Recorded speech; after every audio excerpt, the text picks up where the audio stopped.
Welcome back to my YouTube channel Anutech education. और हम लोग यहाँ ग्रामर की उस सारी सीरीज को कवर करते हैं जो एग्जाम्स और स्कूल के लिए बहुत ही उपयोगी होती है। ठीक है ना। तो चलिए आज हम अपने टॉपिक की तरफ बढ़ते हैं। आज हम कुछ नया देखेंगे, कुछ नए टेंस के बारे में पढ़ेंगे, है ना। हम लोगों ने पिछले वीडियो में देख चुका था, ठीक है। क्या देख चुका था कि पास्ट कंटिन्यूअस टेंस के बारे में हम पढ़ चुके थे, ठीक है ना। पास्ट के हमारे दो टेंस कंप्लीट हो चुके हैं, एक पास्ट इंडेफिनिट का और एक पास्ट कंटिन्यूअस टेंस, ठीक है। और अब हम लोग बात कर रहे हैं पास्ट परफेक्ट टेंस की। बस छोटे छोटे माइनर डिफरेंस थे उसमें। अगर जिन लोगों ने उन डिफरेंस को देख चुका है तो मैं डेफिनेटली कह सकती हूँ कि आप लोगों को ग्रामर करने में कोई भी दिक्कत नहीं होगी, ठीक है। जो टेंस को टेंशन समझते हैं उन लोगों के लिए ये मैं जिस मेथड से बता रही हूँ, मैं एक एक जगह पर वर्ब, एक उस जगह पे ऑब्जेक्ट, मतलब ए टू जेड चीजों को मैं आप लोगों को छोटी से छोटी चीजों को कंसल्ट करवा रही हूँ, ठीक है ना। तो अब हम लोग देखेंगे पास्ट परफेक्ट के बारे में, ठीक है। परफेक्ट अब हमें नाम से ही समझ में आ रहा होगा। पास्ट परफेक्ट मतलब पास्ट मतलब बीती हुई भी बात है और बिल्कुल परफेक्ट भी बात है, ठीक है ना। कि ऐसा हो चुका था यार, हम तो खाना खा चुके थे। यदि हमको कोई बार बार बोलता है कि खाना खा लो खाना खा लो, तो हम बोलते हैं उनको कि हम खाना खा चुके थे, ठीक है ना। खाना खा चुके थे मतलब हम पहले खा चुके हैं, हमको बार बार मत बोलो, ठीक है। तो ये बात होती है पास्ट में भी होगी, मतलब पिछली भी होगी, और एकदम परफेक्ट बात होगी कि ऐसा हुआ था तो ऐसा हुआ था, ऐसा हो चुका था, हम वहां गए थे, ठीक है ना। एकदम गए थे तो गए थे, फैक्ट है, ठीक है ना। तो हम देखेंगे इसकी कुछ हिंदी में पहचान भी होती है। कैसे हम इसको पहचानेंगे, जैसे चुका था, मैं खाना खा चुका था, मैं स्कूल जा चुकी थी, ठीक है। उसी प्रकार लिया था, दिया था, उसने मुझे मोबाइल दिया था, ठीक है, या मैंने उससे बुक ली थी। इस टाइप से हम लोग इसकी पहचान को देखते हैं, ठीक है। जैसे मैंने काम कर लिया था, वह आ गया था, ठीक है ना। और मैं तुम्हें देख चुका था, है चुका चुकी चुके, ठीक है, हम पहले भी पढ़ चुके हैं पास्ट की। अब आप लोगों ने देखा होगा कि सभी में तो परफेक्ट आता है ना। प्रेजेंट में भी परफेक्ट आता है, पास्ट में भी परफेक्ट आता है और फ्यूचर में भी परफेक्ट टेंस आता ही है। क्योंकि हमने देखा था एग्जांपल में कि हमारे जो तीनों दादाजी थे, हमने एक दादाजी वाला एग्जांपल देखा था स्टोरी में। उनके तीन बेटों के साथ सभी के नाम सेम सेम थे, तो अब सबके नाम सेम सेम है तो बीच में भी तो सेम सेम ही आएंगे ना। बस उन्हें अपनी सरनेम जोड़ ली थी पास्ट। ये एग्जांपल मैंने आप लोगों को फर्स्ट वीडियो में बताया था टेंस का, ठीक है। अब हम लोग देखेंगे कि इसमें कुछ सिमिलरिटी देखने को हमें मिलेगी, ठीक है। अब वो क्या सिमिलरिटी है, हम लोग वो चीज को देखेंगे, ठीक है। प्रेजेंट टेंस की कुछ मैचिंग कर लेते हैं प्रेजेंट टेंस में और पास्ट टेंस में, ठीक है। प्रेजेंट की हम लोग देखते हैं हेल्पिंग वर्ब, तो इसमें डू और डस, ठीक है ना, ये फर्स्ट फॉर्म में होती है। पास्ट की बात करते हैं तो इसमें डीड आती है, ये सेकंड फॉर्म में होती है। इसमें इज एम आर आईएनजी आता है साथ में, है ना। मैंने यहाँ लिखा नहीं है बट यहाँ पे आईएनजी आता है। मैंने आप लोगों को बताया था कि आईएनजी कैसे किसी भी कंटीन्यूअस टेंस की दिल की धड़कन होती है, ठीक है ना। बिना आईएनजी के कोई पहचान नहीं है कि तुम्हारा सेंटेंस प्रेजेंट कंटीन्यूअस का है या पास्ट कंटीन्यूअस का है या फ्यूचर कंटीन्यूअस का है, ठीक है ना। तो अब हम बात करेंगे, यहाँ भी आईएनजी आएगा और यहाँ भी आईएनजी आएगा, ठीक। सिर्फ अंतर कितना आएगा, वाज और वर का, ठीक है। हम हमेशा देखते हैं कि हैड जो परफेक्ट टेंस होता है ना, उसमें हमेशा थर्ड फॉर्म का ही प्रयोग किया जाता है।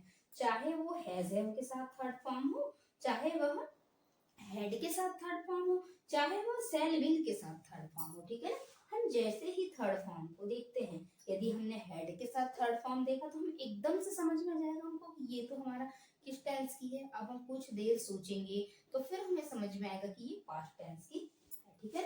पास्ट परफेक्ट की बात कर रहे हैं। जैसे हमने देखा हैज हैव के साथ थर्ड फॉर्म, तो हम फिर समझ गए तुरंत कि तो प्रेजेंट परफेक्ट की बात कर रहा है। उसके बाद हमने देखा विल सेल के साथ थर्ड फॉर्म, फिर हमारे दिमाग में एकदम समझ में जाएगा। और विल सेल तो बिल्कुल बहुत ही आसान है, फ्यूचर टेंस, फ्यूचर में ज्यादा कुछ है ही नहीं है, सिर्फ सेल विल के कॉन्सेप्ट। और एग्जाम में कुछ रेयर कंडीशन में ये पूछा जाता है, ठीक है ना।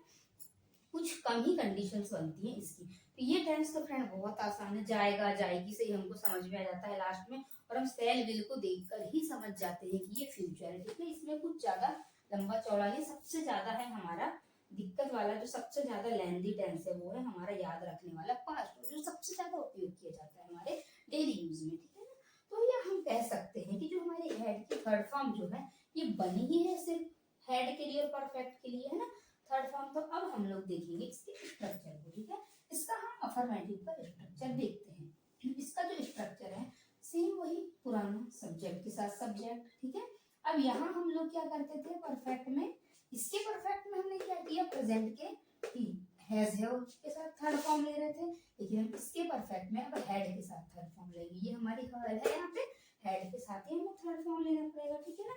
उसके बाद हमने अभी अभी देखा कि इसमें हमेशा मेन वर्ब की थर्ड फॉर्म आती है, ठीक है ना। अब मेन वर्ब की थर्ड फॉर्म आ रही है आपकी यहाँ से, ठीक है। और ऑब्जेक्ट, तो सारे जितने भी हमारे परफेक्ट टेंस है सभी से थर्ड फॉर्म को क्यों लेते हैं, तो हम ये कह सकते हैं कि हो सकता है उनमें परफेक्ट है इसीलिए अपने लिए परफेक्ट वर्ब सेलेक्ट कर लिए हो, है ना, कि भैया हम तो सिर्फ थर्ड फॉर्म लेंगे क्योंकि हम परफेक्ट टेंस है और हम परफेक्ट ही चीज को लेते हैं, हम इधर उधर नहीं भटकते हैं, ठीक है ना, बाकी के टेंसों की तरह। तो जितने भी परफेक्ट है, चाहे वो प्रेजेंट का हो, चाहे वो पास्ट का हो, चाहे वो फ्यूचर को, सभी में हम थर्ड फॉर्म ही लगाएंगे क्योंकि ये बनी ही सिर्फ परफेक्ट टेंस के लिए है, ठीक है ना। तो आप बहुत आसान है आप लोगों को याद करना कि जैसे आपने परफेक्ट टेंस देखा तो वहां पे आपको थर्ड फॉर्म लगाना है। प्रेजेंट टेंस में हैज थर्ड फॉर्म लगेगा फ्रेंड, पास्ट टेंस में आप बात करेंगे तो हैड के साथ थर्ड फॉर्म लगेगा, ठीक है ना। अब हम देखते हैं एग्जाम्पल को, ठीक है। मैंने काम कर लिया था, अभी मैंने बताई आपको इनकी पहचान। मैंने जो काम कर रही थी मैंने कर ली थी, मतलब मेरा काम पूरा हो चुका है, हो चुका है मतलब पास्ट की भी बात हो रही है, परफेक्ट भी बात कर रहे हैं कि हम भैया कर चुके थे, कर लिया था, है ना। तो बिल्कुल कर लिया था, कब कर लिया था मैंने, पास्ट में। और बिल्कुल डेफिनेट हम कह रहे हैं कि हमने कर चुके हैं, कर लिए हैं, मतलब हमारा काम हो चुका है। तो ये होती है इसकी पहचान कि मैंने काम कर लिया था, मतलब कब कर लिया था, पास्ट में, पहले ही मैंने कर लिया था, मतलब मेरा काम फिनिश हो चुका है, ये बात परफेक्ट है, ठीक है ना। अब हम मूव करते हैं नेक्स्ट एग्जांपल की तरफ। वह आ गया था, ठीक है, मतलब कौन आ गया था, कोई आ गया था, किसी को हम परफेक्ट बता रहे हैं अरे वह आ गया था इसलिए मैं लेट हो गया, ठीक है। तो सामने वाला भी सोचता है कि यार ये सही बोल रहा होगा, बिल्कुल परफेक्ट ही बात बता रहा होगा कि इसके थोड़ी देर पहले कोई आ गया होगा, मतलब इसके पास्ट में कोई आ गया था, ये बात पक्की है, परफेक्ट है। तो ये सेंटेंस से भी हम समझ जाएंगे कि वह आ गया था, ये भी बात परफेक्ट, और कब आया था, पहले। अभी इससे पहले हम लोग जब कंटिन्यूअस की बात कर रहे थे और प्रेजेंट टेंस की बात कर रहे थे, है ना, तो उसमें कर रहा था, कर रहे थे, है ना, इस टाइप का रहा था। मैं 10 साल से तैयारी कर रहा हूँ, है ना, मतलब अभी भी कर रहा हूँ, ठीक है। इस टाइप की रहा रही रहे से हम प्रेजेंट टेंस की कर सकते थे पहचान, लेकिन पास्ट टेंस के साथ ऐसा नहीं हो रहा है, मैं कर चुका हूँ ही बता रहा है, ये मेरा हो चुका है सब बोल रहा है, ठीक है। तो हम सेम टू सेम स्ट्रक्चर पे बिठा लेंगे कि, लेकिन एक मजे की बात इसमें ये और भी है कि बाकी के टेंसों में क्या हो रहा था कि सब में ये दिक्कत हो रही थी कि यार अब हम इसके साथ सिंगुलर लगाएं या प्लूरल लगाएं। कहीं एक्सेप्शंस आ रहे थे कि आई के साथ तो हमेशा वास आता है, और जबकि ये प्लूरल है और वर आना चाहिए, मतलब कुछ उसके साथ अपवाद भी आ रहे थे। लेकिन इस टेंस को कोई झंझट नहीं, किसी की किसी भी प्रकार की कोई टेंशन नहीं है, बस ये बढ़िया मजे से बैठे रहता है और ये साथ सिर्फ हेड के साथ ओनली थर्ड फॉर्म को ही ले लेता है ना, ठीक है। एकदम मजे से बैठ के थर्ड फॉर्म को ले लेता है, शांति से बैठे रहता है, चाहे भैया तुम सिंगुलर आओ चाहे प्लूरल आओ, हमको तुमसे कोई मतलब नहीं है, बस हमको मतलब है हमारी थर्ड फॉर्म से और हेड से, ठीक है। तो अभी हम देखेंगे इसमें कि अब थर्ड फॉर्म इसमें कैसे लगेगी। जैसे अभी अभी मैंने आप लोगों को बताई कि कुछ भी आ जाए सब्जेक्ट, चाहे वो देखो यहाँ पे सिंगुलर सब्जेक्ट है, और इससे पहले हम लोग पढ़ रहे थे कि सिंगुलर के साथ सिंगुलर वर्ब आती, लेकिन ये सिर्फ एक ही वर्ब को लेता है, इसको ज्यादा टेंशन पालना पसंद नहीं है, ठीक है ना। तो इसमें एक ही वर्ब को लिया, आई के साथ हैड, ठीक है। अब हमारी मेन वर्ब क्या थी, कर रहे हैं हम काम, है ना, काम करना मतलब डू, और डू की थर्ड फॉर्म होती है डन, ठीक है। डन द वर्क, मतलब मैंने काम कर लिया था, ठीक है ना। स्ट्रक्चर पे बैठा लिया हमने इसको, मैंने को अपने आई की सीट पे बिठाला हमने, सब्जेक्ट हमारा आई था, इसको यहाँ बिठाला, हेड को फिर अपनी जगह पे बिठाला, मेन वर्ब हमारी काम करने की थी, और करने की होती डू, डू मीन्स होता है हमारा करना, है ना, किसी भी काम को करने की कौन थर्ड फॉर्म होगी हमारी मेन वर्ब की, done the work, the work क्या हो गया हमारा, ऑब्जेक्ट हो गया, ठीक है ना। उसी प्रकार अगला सेंटेंस देखते हैं हम, he had come, ठीक है। फिर देखिए यहाँ ही सिंगुलर है, लेकिन फिर भी इनने हैड को ही लिया, और हैड के साथ था अगला स्ट्रक्चर में दिया है कि हैड के साथ मेन वर्ब की थर्ड फॉर्म है। और हम कौन सा काम कर रहे थे? मेन वर्ब उसको कहते हैं जो काम हमारे द्वारा किया जा रहा है। और यहाँ हमारे द्वारा कौन सा काम किया जा रहा था? आने का काम किया जा रहा था, है ना। तो हम लोग इसकी थर्ड फॉर्म होती है कम, कैन, कम। तो हमने यहाँ पे लिख दिया कम, ठीक है ना। अब हम अगले एग्जाम्पल को देखते हैं। अगला एग्जाम्पल क्या कह रहा है, ठीक है। अगला एग्जाम्पल कह रहा है मैं तुम्हें देख चुका था। मतलब मैं कहीं से आ रहा था ना पहले, तो मैं तुम्हें देख चुका था। बिल्कुल इनने परफेक्ट बात बोली। देखा था इसने पास्ट में, मतलब पहले भूतकाल में देख चुका था ये पहले ही, लेकिन ये परफेक्ट बात बता रहा है कि मैं तुम्हें देख चुका था, ठीक है ना। आई हैड स्ट्रक्चर पे बिठाला हमने। जैसे हम लोग क्या करते हैं, जनरली दूल्हे को घोड़े पे उठा के बिठा देते हैं, ठीक है। उसी प्रकार सब्जेक्ट को हमने उठा के बिठा दिया यहाँ, ठीक है। उसके बाद हेड को भी उठा के बिठा दिया यहाँ, है ना। उसके बाद हम बात करेंगे सीन की, ठीक है। अब हमारी मेन वर्ब क्या थी? हमारी मेन वर्ब देखना, है ना। देखना को मतलब हम क्या बोलेंगे? सीन। तो यहाँ पे हमारी मेन वर्ब की थर्ड फॉर्म सीन, और ऑब्जेक्ट क्या था हमारा फ्रेंड? यू, मतलब तुम। तो अब हम यहाँ पे यू लिख देंगे, ठीक है। इस प्रकार ये मैंने अपने मन से सेंटेंस बनाया और आप लोगों को बताया। आप भी प्रैक्टिस करिए, ऐसे ही अपने मन से सेंटेंस बैठाइए। और यहाँ हमको देखना बिल्कुल नहीं है, ये तो मैं आप लोगों को प्रैक्टिस के लिए बता रही हूँ। सिर्फ हमारा किंग है ये राजा, है ना। सिर्फ हमें इतना, अगर ये हथियार हमारे पास में है, ठीक है, अफर्मेटिव का, और कब स्ट्रक्चर्स में क्या होता है, कब कहाँ नॉट लगता है, और कब इंट्रोगेटिव में कैसे हेल्पिंग वर्ब सामने आती है, अगर ये आप लोगों को पता है और टेंस की टेबल पता है, तो आपको कहीं भी भटकने की जरूरत नहीं है। आप लोग मेरे सारे वीडियोस को देखना। टेंस के जितने भी वीडियो बनेंगे, पूरे 12 टेंस के मैं 12 ही वीडियो बनाने वाली हूँ, और एक टेंस का मैंने बेसिक का सारा वीडियो बना रखा है, ठीक है ना। यूट्यूब पर देखिएगा, अनुटेक एजुकेशन सर्च करोगे आपको मेरी सारी प्लेलिस्ट मिल जाएगी, ठीक है। अभी मैं आप लोगों को एक के बाद एक सारी चीजें कवर कराने वाली हूँ। तो अब हम लोग देखेंगे, अब हम बात तो कर चुके हैं अफर्मेटिव, ठीक है ना। क्या अफर्मेटिव के बाद फिर नेगेटिव भी आता है? जी हाँ, बिल्कुल आता है नेगेटिव।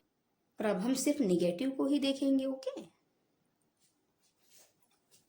तो हम चलिए देखें हम नेगेटिव सेंटेंसों के बारे में। चलिए देखते हैं। सेम, कुछ भी नहीं करना है, जैसे हम पहले कर रहे थे बस वैसे ही हमें इन्हें सॉल्व करना है, ठीक है। बस स्ट्रक्चर को उसके ऊपर बिठाना है, दैट्स फिनिश, ठीक है ना। अब हम लोग देखेंगे सभी में हम क्या करते थे, हेल्पिंग वर्ब के बाद सिर्फ नॉट जोड़ देना है, बस नेगेटिव, कुछ भी नहीं करना है, बाकी सेम स्ट्रक्चर जैसा का वैसा ही रह जाएगा, ठीक है। मैंने उसे गाली नहीं दी थी, नहीं दी थी, ठीक है ना। अच्छा हुआ नहीं दिए थे। तो अब हम देखते हैं क्या है इसका। हमने बिठाला स्ट्रक्चर को, सब्जेक्ट को सब्जेक्ट के नीचे, हेड को हेड के नीचे, नॉट को नॉट के नीचे। अब हम कौन सा काम कर रहे थे? गाली देने का काम कर रहे थे। और गाली की इंग्लिश हो जाएगी अब्यूज्ड, और किसे नहीं दे रहे थे? उसे नहीं दे रहे थे, तो हिम, ठीक है ना। बहुत आसान। अब हम देखेंगे सेकंड एग्जांपल। मैंने यह नहीं कहा था, ठीक है। मैंने यह नहीं कहा था, बहुत सिंपल है फ्रेंड, कुछ भी नहीं करना है आप लोगों को, बस स्ट्रक्चर याद रखना है, और सिर्फ रटना भी नहीं है यार स्ट्रक्चर को, सिर्फ हमें देखना बस है इसमें कि कैसे हम क्या करेंगे इसमें, ठीक है ना। किसके बाद नोट लगता है, कब हमारी हेल्पिंग वर्ब सामने चली जाती है, कब पीछे चली जाती है, सिर्फ इतना सा याद रखना है बस। और जाती भी कहाँ है? सिर्फ इंट्रोगेटिव में तो सामने जाती है, बाकी तो नेगेटिव में और अफर्मेटिव में तो ये पीछे रहती है। नेगेटिव में नॉट को अपने साथ ले लेती है, और अफर्मेटिव में एकदम सिंपल सेंटेंस रहता है बस, ठीक है। अब हम देखते हैं, मैंने यह नहीं कहा था, ठीक है। क्या नहीं कहा था? अपनी जगह पे बैठ जाओ, अपनी जगह पे फिर से बैठ जाओ, है नॉट, तुम भी अपनी जगह पे बैठ जाओ। कौन सा काम कर रहे थे हम, ना। मेन वर्ब क्या थी हमारी, हम क्या कर रहे थे, मतलब कुछ कहने का काम कर रहे थे। कहा था बोल रहा है ये, हाँ ना। तो कहना मतलब सैड, तो मेन वर्ब की थर्ड फॉर्म भी हमारी सैड ही हो गई। और ऑब्जेक्ट क्या था हमारा? दैट, मतलब यह, है ना। तो यह था, इसके लिए हम लोगों ने यहाँ दैट लिख दिया, ठीक है ना फ्रेंड। अब हम लोग देखेंगे अगला एग्जाम्पल। मैं उससे नहीं मिला था, ठीक है ना। चलो अपनी जगह में बैठ जाओ, आई बैठ गए, ठीक है। हेड भी अपनी जगह पे बैठ गया, नॉट भी अपनी जगह पे बैठ गया। अब हम काम कौन सा कर रहे थे भैया? मिलने का काम कर रहे थे, है ना।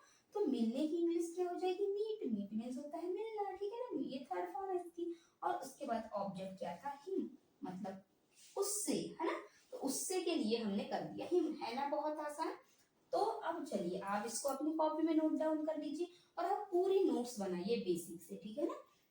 आप लोग मेरी डेली की क्लास पूरी पूरी देखिए और प्लीज वीडियो को स्किप बिल्कुल मत करना। हो सकता है मैं छोटी से छोटी चीजें आप लोगों को बता रही हूँ और बहुत आसान तरीके से। क्या होता है अधिकांश वीडियो में आप देखेंगे कि बिल्कुल फास्ट बताया जाता है, मैं आप लोगों को एक के नीचे एक बिल्कुल सिस्टमेटिक जमा जमा के बता रही हूँ, एकदम हिंदी में बता रही हूँ। तो आई होप आप लोगों के कॉन्सेप्ट क्लियर हो रहे होंगे। इसलिए फ्रेंड मैं आप लोगों से रिक्वेस्ट करूंगी कि प्लीज वीडियो को बीच बीच में स्किप बिल्कुल मत करना और रोक रोक के तो बिल्कुल भी मत देखिएगा। आप पूरा कंटिन्यू वीडियो को देखिए और एक कॉपी पेन लेके अपने और एक नोट्स बनाइए। और नोट्स जैसे एग्जाम आते हैं तो आप सिर्फ शॉर्ट नोट्स से ही सिर्फ आप ये भी याद रख के आप लोग बना सकते हैं, ठीक है।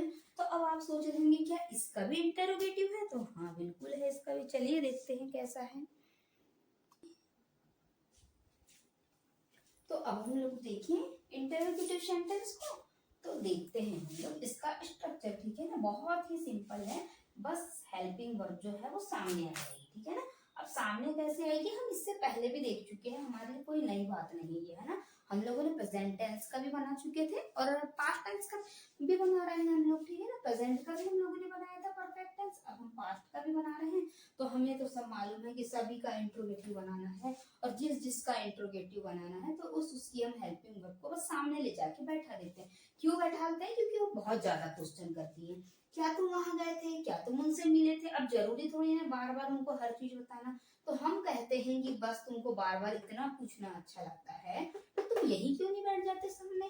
तो हम इसीलिए उसको हम सीधा हेल्पिंग वर्ब को सामने ही बिठा देते हैं, किसकी जगह पे, क्या की जगह पे, ताकि उसका मुंह सामने ही बंद हो जाए और वो हमें बाद में डिस्टर्ब ना करे आगे आके। इसीलिए हम लोग हेड को सामने ही बिठा देते हैं, ठीक है ना। तो अब हम लोग देखते हैं कि फिर से हम लोग बिठाएंगे इसको अपनी अपनी जगह पे। हमें पता है हेड ना परफेक्ट टेंस की वर्ब क्या होती है, हेड। उसके बाद ये सब्जेक्ट को पीछे कर देती, फिर मेन वर्ब की थर्ड फॉर्म तो आती है क्योंकि बनी ही है परफेक्ट के लिए है। और उसके बाद हम देखेंगे ऑब्जेक्ट, और ऑब्जेक्ट तो सभी में आता है, ठीक है ना। उसके बाद हम बात करेंगे एग्जाम्पल की, ओके। क्या तुम वहां गए थे, फिर से इनने हमसे क्या से क्वेश्चन किया, चलो अपनी जगह पे बैठ जाओ, हेड आके बैठ गया अपनी जगह पे। फिर आया हम बात करेंगे सब्जेक्ट की, हमारा सब्जेक्ट को तुमने पीछे करे यू, तो अब हम यहाँ पे सीधा यू को बिठाए, ठीक है ना। अब आती हमारी मेन वर्ब की बात, और मेन वर्ब क्या है फ्रेंड, हमारी मेन वर्ब की थर्ड फॉर्म लगाना है हमको। और हम कौन सा काम कर रहे हैं यहाँ पे, कहीं भी गए थे मतलब जाने का काम कर रहे हैं ना, ठीक है। और जाने को क्या बोलते हैं हम इंग्लिश में, गो। गो मीन्स जाना, और गो की थर्ड फॉर्म क्या होती, गो, वेंट, गॉन, ठीक है ना। तो हमने यहाँ पे थर्ड फॉर्म गॉन ले ली, हमारी मेन वर्ब क्या थी, गो, ठीक है। और हमारी जो मेन वर्ब थी वो गो थी, उसमें थर्ड फॉर्म लगाया, गॉन हो गया, ठीक है। जिनको थर्ड फॉर्म याद नहीं तो प्लीज आप लोग उसको याद कर लेना। आप लोग गूगल से सर्च करके देख लेना पूरी थर्ड फॉर्म को। और कुछ कुछ इंपॉर्टेंट सी जो रहती हैं, जो अक्सर एग्जाम में पूछी जाती हैं, उनके थर्ड फॉर्म आप लोगों को पता होना चाहिए और बहुत आसान है, आप लोग कर लेंगे, ठीक है। देयर मतलब वहां, ठीक है, बैठ गए अपनी जगह पे सिस्टमेटिक। इसने क्या से चालू किया क्वेश्चन को, और क्वेश्चन मार्क पे के साथ में आके बैठ गया, ठीक है। तो हर किसी के साथ क्वेश्चन मार्क लगेगा, जैसे ही हम इंटरोगेटिव को देखते हैं उसके साथ क्वेश्चन मार्क आएगा ही। और हमेशा क्वेश्चन क्या से करेगा, बस पूछने का ही काम करेगा इंटरोगेटिव। सेकंड नंबर का एग्जांपल देखेंगे, क्या तुम उससे मिले थे, फिर से पूछा, तो तुम फिर अपनी जगह पे बैठ जाओ, है, ठीक है ना। सब्जेक्ट यू की जगह यू, मेन वर्ब की थर्ड फॉर्म मिलना, मिलने की थर्ड फॉर्म हुई हमारी मीट। अब हम बात करेंगे किससे, उससे के लिए हमने यहाँ लिख दिया हिम, ठीक है ना। क्या तुमने दिवाली मनाई थी, फिर से बैठ गया अपनी जगह पे हेड, सब्जेक्ट की जगह पे यू, ठीक है ना। अब हम कौन सा काम कर रहे हैं यहाँ पे, मनाने का, और मनाने को इंग्लिश में बोलते हैं सेलिब्रेट, ठीक है ना। और सेलिब्रेट की थर्ड फॉर्म होती है सेलिब्रेटेड। अधिकांश जो हमारी हेल्पिंग वर्ब रहती हैं, ठीक है ना, अधिकांश जो हमारी ये वर्ब रहती हैं उनमें की जब थर्ड फॉर्म की बात करते हैं तो बहुत सी ऐसी होती है हमारी मेन वर्ब जिनमें ईडी लगता है लास्ट में, तो हम उससे भी पहचान जाते हैं, ठीक है ना। सेलिब्रेटेड द दिवाली, ठीक है ना। तो फ्रेंड आई होप आप लोगों को समझ में आया होगा। फ्रेंड मुझसे जितना हो सका बिल्कुल मैंने बहुत, बहुत आसान से आसान तरीका और एकदम हिंदी में आप लोगों को बताने की कोशिश की, ठीक है ना। मैं आप लोगों को फुल सपोर्ट करती हूँ और वो सारी एग्जाम की सीरीज बताती हूँ जो इम्पोर्टेंट होती है, ठीक है। तो फ्रेंड मैं आप लोगों से यही रिक्वेस्ट करूंगी कि यदि चैनल पे नए हैं तो प्लीज चैनल को सब्सक्राइब जरूर कर लेना और बेल आइकन को भी प्रेस कर लेना, ताकि आप लोगों को प्रतिदिन के मेरे जितने भी अपडेट करती हूँ मैं वीडियोस, वो सारे नोटिफिकेशन आप लोगों को मिलते रहे। तो फ्रेंड ठीक है, अब हम लोग मिलेंगे इसके अगले टेंस की बात करेंगे हम, ठीक है ना। कुछ नए टॉपिक के साथ आएंगे। टॉपिक तो आप लोगों को पता ही हो गया होगा कि हम पढ़े टेंस रहे हैं और एक के बाद एक हमारा सीक्वेंस ही चल रहा है। तो पास्ट परफेक्ट के बाद हम पास्ट परफेक्ट कंटिन्यूस की बात करेंगे, वो भी बहुत आसान तरीके से करने वाले हैं हम लोग, ठीक है ना। तो अब हम मिलते हैं अगले वीडियो में। आज की क्लास को हम यहीं ओवर करते हैं और thanks for watching this video. तब तक के लिए ओके बाय बाय, हम मिलते हैं अब अगले वीडियो में, ठीक है।